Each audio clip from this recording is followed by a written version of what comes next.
At some point ng buhay mo, naisip mo ba na gusto mo maging isang mabuting tao? Di ba?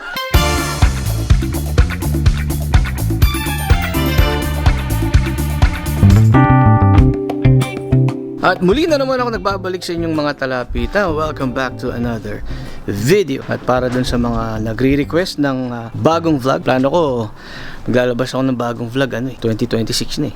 Pero since nag-request ka at malakas ka sa akin, Happy New Year. Tsaka gusto ko na rin kayong batiin ng mas maaga-aga. Kasi lagi na lang pagbabati ako sa inyo, tapos na yung okasyon eh. Kasi late na yung upload. So ano ba ngayon? At 30 ngayon dito sa amin, December 30. At sa ibang dako ng mundo, 31 na. Habang pinapanood mo to, sakto, New Year. So, Happy New Year. Happy New Year sa inyong lahat. Meron ka na mga New Year's resolution na taon-taon na lang? Taon-taon na lang, magpapapayat ka. Taon-taon na lang, hindi ka na mangungutang. Taon-taon na lang, magpapakabayad ka na. Parang ako lahat yun Happy New Year sa inyong lahat. Ayan, so sana magkakaroon ka ng manigong bago. Ano ba ibig sabihin ng manigo? Masagana ba yun? Manigong bagong taon. Yun, a blessed 2026. Yun. Anyway, so today, nagpe-prepare, sabihin ko sa nagpe-prepare kami. Hindi pala kami. Si Tintoy lang. Nag-start na siya mag-prepare ng aming kakainin para sa Media Noche. Yan, kung merong Noche Buena, meron ding Media Noche. Kamusta naman ang bagong taon mo, Dashi Boy? Kanta mo sila. Kanta mo sila. Uy, Dash. Always wear that smile. Ayan, bumati ka. Happy New Year. Happy New Year. Ba't tumatawa ka? Ano may nakakatawa? Kasi, Uy! Happy New Year. Patetak mo yung mukha mo. Natakpan yung mukha niyo. Danes goalie pa yan, mga chong. Grabe naman yan. Ang dilim na kaagad dito sa alasingin ko lang Ito yung pangit dito pag kami may daylight saving time Yan, kung sa inyo manigong bagong taon, dito nga pala sa amin mabagyong bagong taon.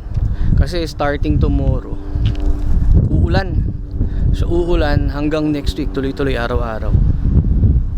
Yan, so ibig sabihin blessing yan, blessing. Pagpapala yan, babasbasan. Kailangan namin ng ulan dito.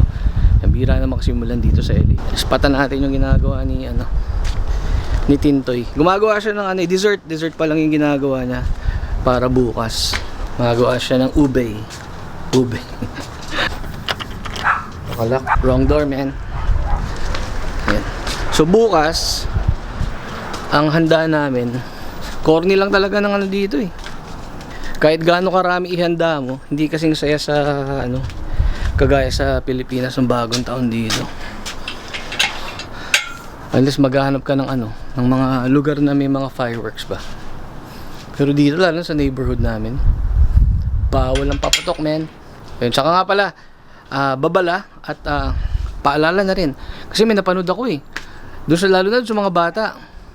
Huwag kang magpapadala sa mga tropa mong siraulo May napanood ako Sabi, hawakan mo na kasi. Yun hinawakan. Sabog yung kamay, man. Huwag kang papauto. Hayaan mo sila magsindi. Okay? Or huwag na kayo magsindi lahat. Okay? Di bali nang hindi macho, okay? At least kompleto yung katawan mo.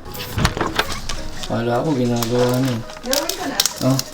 Wala ako sinisimulan Pero bukas, karamihan ng handa namin, in-order ko na lang.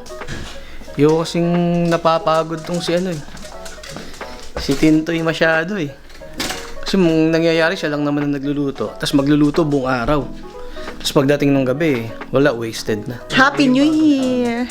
Anong mo? Ano? I-prepare mo. Kasi pag hindi ko nilinis, baka buong taon akong makalat. Ganun? Yeah. Kasi yung mga mo, masyado kung mapamahiin ka masyado. Joke. So kailangan mo ng mga bilog-bilog na Wala ako. Ano yun? Bilog-bilog na ng mga prutas. Kailangan 12. Para daw for prosperity. Tapos, kailangan mo lumundag. Ayan. So, you know the drill. Lulundag ka bukas. Maghahanda ka ng mga bilog-bilog na prutas, tapos magsusot ka ng bilog-bilog na Ano daw? na damit. Teal is the color of the year. Ah, ganun? Pero pag di ka naka-teal, di ka daw bubunasin. Ganun? So, ano nabasa yun? Kay Coco. Papaniwala ka doon sa anak mong yun. Naglalagay ng barya sa mga sulok-sulok ng bahay. Tapos may mga ano pa, pamahiin ng incheck, di naman siya incheck. Sabi ko nga maniniwala lang ako doon sa mga pamahiin ng mga incheck na yan. Kapag yung mga incheck, naniwala sa mga pamahiin natin. Di ba? Ano lang yun Ang lagay, tayo lang yung maniniwala sa mga pamahiin nila. Bahira. Di totoo yun, yung mga pamahiin. Biblical yun. So, ito yung main ingredients para sa ube. Walk us through, Sister Tin. What are you preparing? Ub. Ube. Ube. Ube. Okay. Ube. So, ang main ingredient niya, of course, yung ito, purple yam. Salted Irish butter. Ito, duda ako din na merong coconut cream. Saan ba talaga? Saan mo nakakita tong recipe na to? So, may gata. May kondensada. May evaporada. Saka sukal. Comment down below kung tama yung recipe na nakuha ni Tintoy. Saan ba nakuha yan? Kung saan?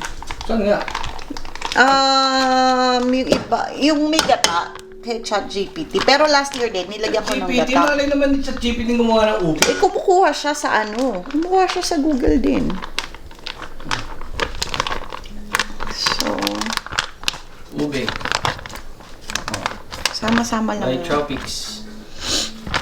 Sa inyo parang ano, gagawin mo yung parang naman sa bago. Tampangkos. Oo. Good Shepherd. Tamtangkos. Ayun, pareho. Chocolate shepherd. Yun nga sabi ni ChatGPT. Tamtangkos. Sabi ko, bigyan niya ako ng recipe ng tamtangkos. Mga ugat-ugat to. Sarap yan. Pero di ako makain yan. Ngayon dito, lahat na lang may ube. Ube ice cream.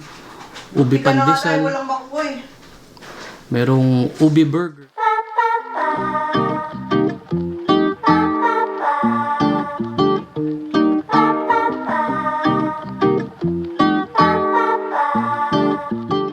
Ready na daw. So, poison check.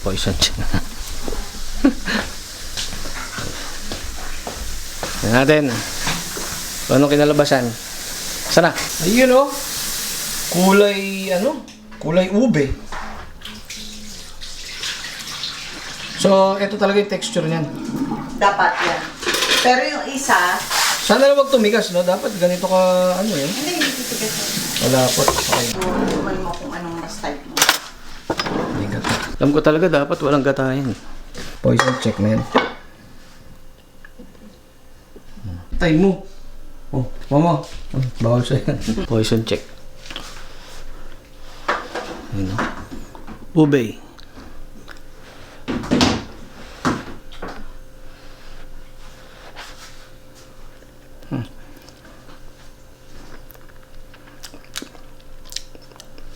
Matabang, men. Matabang pa? Oo, kanina tama nun, pinatikim mo sa akin So, nung naluto, tumabang. Oo, Nagdagan ako. Yan, medyo matabang. Pero malasa. Lasang ano? Lasa ube. Tabang pa. Hmm. And taste the other one. Iba pa to. Ito yung nilagyan, tinan mo siya, iba yung texture niya, mas creamy siya. Ito yung may gata. So, magiging creamy siya. Tinan mo, Compare dito, ito parang may buo-buo. So, yan. May gata. Ito yung sa ube. Parang sumasabit sa lalamunan ko. Ito may gata. Pareho naman na amoy. Pero magkaiba ng texture. Mas smooth yung Yung may gata. may gata. Yeah. Uy, mas masarap yung may gata. Kasi may ligaw sa coconut, so lasa ko yung gata. Pwede. Saka mas smooth. Oo. Diba? Mas creamy.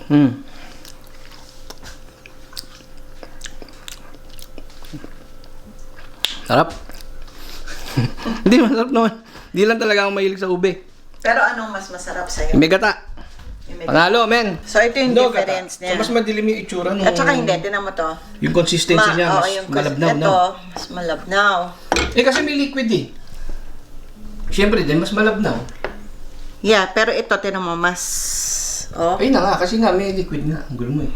yeah. Good job, man. Ano, Pwede ka nang ano. pwede na akong cook. Oo. Yung tinda yan. Pwede mo na sa bote.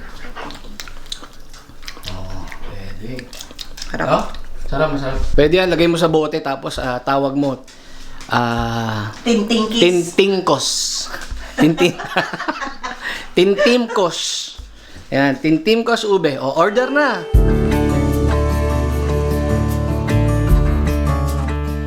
Kailangan meron akong ano sa inyo eh. Kailangan meron akong what do you call this? Meron akong New Year's message. Yan. Hindi, yun lang. Gusto ko lang sabihin sa inyo na yung New Year's resolution na yan, eh, paulit-ulit na lang kada taon. Pare-pareho yung ano. Marami tayong hinahangad sa buhay.